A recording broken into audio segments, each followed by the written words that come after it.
More than 15,000 people are expected to walk down major streets in downtown Madison this Sunday as the Ride the Drive event returns. More than 2 miles of downtown Madison will be filled with people walking, cycling, and skating instead of the usual traffic.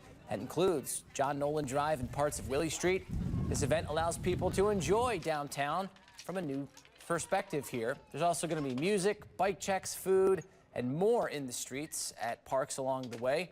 Organizers say take it slow and enjoy this festival-like atmosphere. We really encourage not like a race, but we encourage people to kind of experience each park along the way if they can. The drive goes from 10 a.m. until 2 p.m. on Sunday. John Nolan Drive will be closed. By the way, this entire event is free.